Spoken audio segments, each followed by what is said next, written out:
It has been 3 decades since the discovery of the HIV virus, and although great progress has been made in the treatment of the disease, some of the stigma remains. Today, contributing correspondent Jenna Bush-Hager is here now with a story about one family that has been working hard to break down that stigma. Hey, Jenna, good morning. Good morning, Ann. You know, I'm extremely passionate about HIV education, and so is the Twietmeyer family from Chicago area, who have adopted 6 kids from Ethiopia, 2 with HIV/AIDS. And as they showed me, the power of a loving family is the best medicine. Yeah. What? She may seem like a typical little girl who loves playing in the snow, dancing, and gossiping with her sisters. But Selah Twietmeyer is anything but typical. Just over 2 years ago, Selah was dying of AIDS in an orphanage in Ethiopia, separated from her siblings, her parents dead of the disease.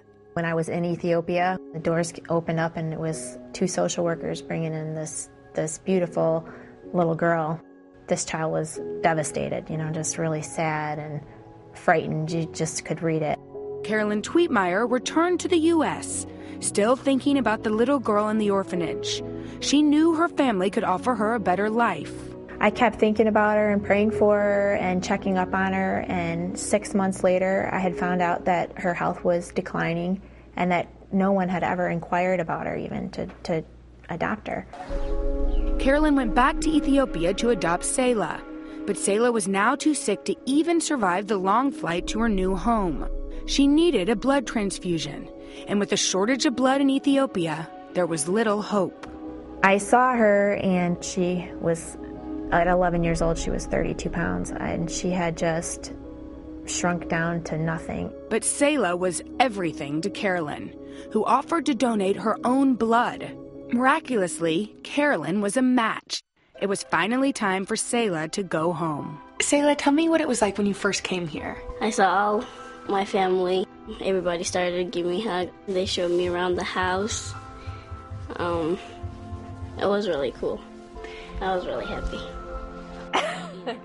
With a loving family and medical treatment, Selah's health drastically improved. How desperate was Selah's situation? My guess would be that she would not have survived. We had what we needed to help her and others like her. This wasn't the Twietmeyers' first time adopting. In 2008, with 7 biological kids between them, the family adopted 3 siblings from Ethiopia. The middle child, Sam, also has HIV. And last year, the Twietmeyers expanded their family once again to adopt Selah's biological sister and brother. Their family now complete. These kids can live a quality, healthy, normal life, with the exception of taking medication. It's not a death sentence. You know, people thought when we set out to do the adoptions of these kids that we would have to budget in a funeral, you know, with our adoption fees, and it's not true. Now, with their nonprofit organization, Project Hope, Carolyn and Kiel Twietmeyer are spreading awareness about the importance of HIV adoption. The reality is that if not us, then who? And other families are following her lead.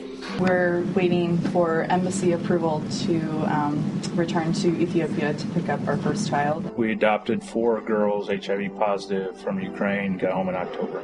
2 years later, Selah is living with HIV, happy, healthy, and her own biggest advocate. So if you could change one thing about the way that people view HIV/AIDS, what would you change? I will change that to people to not get, like, afraid of the HIV. Not to be like, no, I'm not going to go say hi to her because when she's breathing, I'll get the HIV. If I give her a hug, I'll get it. No, it's not like that. I wish I could change that. But I think they're learning a lot. A full house, giving a new future to one child at a time. When I grow up, I want to be helping people. I want to help the kids that they're with HIV. Yeah, get them off the street, help them, give them the right medicine, get them home. Yeah, like I had that. And with proper medication, HIV is a chronic illness just like diabetes, and it cannot be spread through casual contact. So the other kids in this family are not at risk. Many people may be wondering how the Twietmeyers can afford to adopt and raise all of these kids. Carolyn is a stay-at-home mom and Kiel a decorator. They don't make millions, but they say, Anne, that their priorities are shifted and their kids are what are most important. So they cut back on vacations and movies and little things like that. They are wealthy beyond description. And as she said, if not us, then who? Beautiful story, Jenna. Thank you. Really beautiful. And Selah. They're an amazing, I know, Selah, I'm in love with her.